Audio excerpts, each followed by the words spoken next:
Annex A.5.14 information transfer. Right, picture Dave. Dave works at a 12-person software company, and it's 4:40 on a Friday. A customer has been chasing him all week for their user export.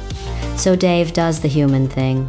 He drops a spreadsheet with 11,000 customer records into an email, types as discussed, hits send, and goes to the pub.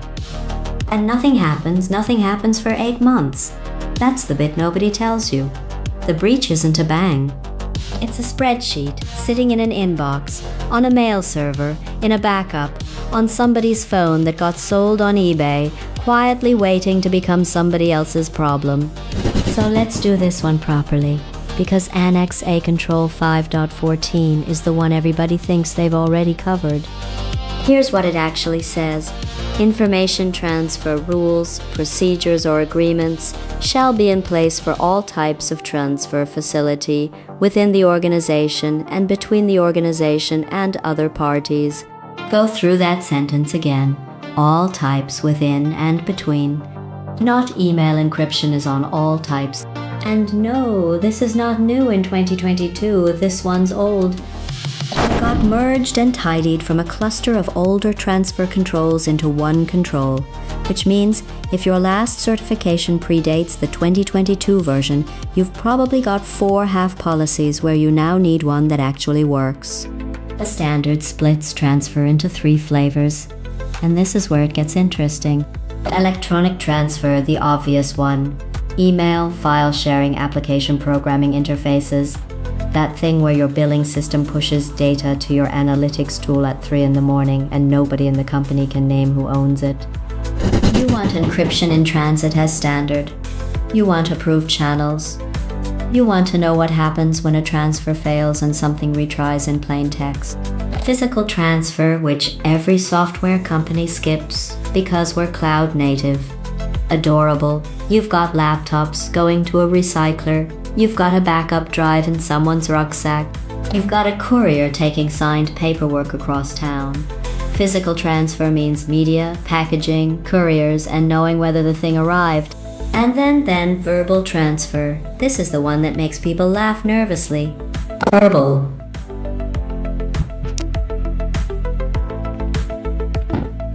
As in the sales call Dave takes on the 722 from Brighton, where he says a customer's name, their contract value, and the phrase, "Yeah, their security is a bit of a mess" out loud in a carriage to a train full of strangers, one of whom works for that customer. Voicemail counts, speakerphone in a co-working space counts, that team stand-up in a hotel lobby absolutely counts. Now, before anyone panics and writes a 40-page transfer manual, don't. You're 12 people. A 12-person company that writes a 40-page manual has not improved its security. It has produced a document that nobody will open again, and an auditor who now has 40 pages of promises to test you against. Gold plating isn't rigor, it's just a bigger target. So what does good look like here? 3 things. 1. Rules. Write down which channels are approved for which kinds of information. Customer data goes through the platform, not through email attachments. Credentials go through the password manager, never through chat. Anything with personal data leaving the company gets encrypted and gets a named recipient. 1 page, genuinely 1 page. 2. Procedures. This is the how. How do you send a large file to a client? Step by step. So that Dave at 4:40 on a Friday does the secure thing because it's the fastest thing. That's the trick, by the way. If the secure route is slower than the insecure route, you have not written a policy, you've written a wish. 3. Agreements. This is where most small companies are genuinely exposed. When information moves to another organization, you need something contractual behind it. Non-disclosure agreements, transfer terms.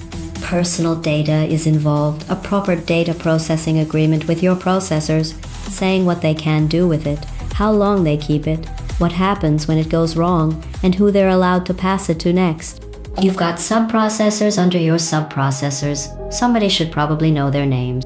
Let me give you the failure modes, because they're always the same 3. Failure 1.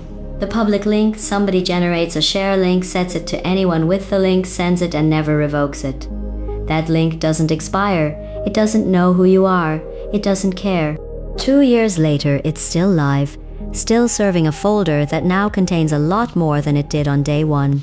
Because folders grow. Set expiry by default. Restrict link creation. Go through your sharing report once a quarter and prune it. Failure 2, the convenience workaround.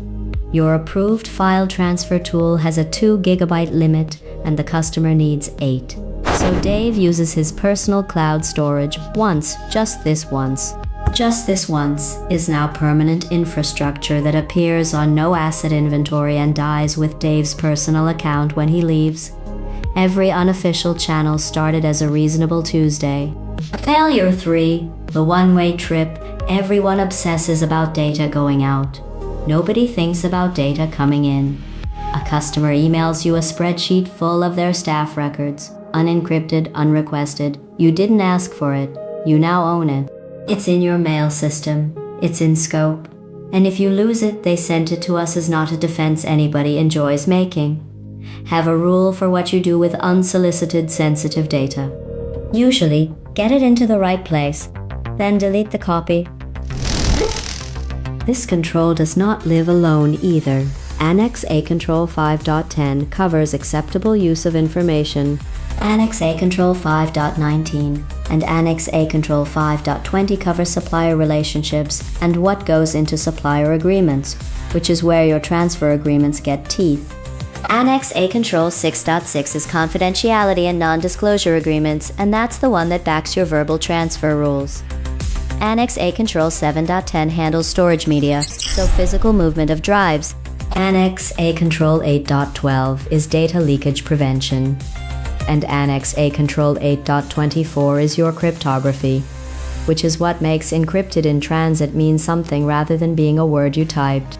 I'm not a certified lead auditor, I'm just someone who's watched enough people fail this to spot the shape of it, and the shape is always the same. The policy says one thing. Friday afternoon says another. Friday afternoon wins. So here's the dare, and it takes 20 minutes. Open your file sharing tool. Look at every active external share link your company has created, every one. Now ask 3 questions of each. Who created it? Does it expire? Does the person who made it still work here?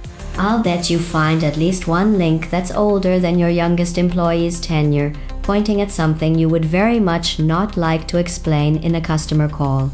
Go and look, then come back and tell me email encryption was already covered.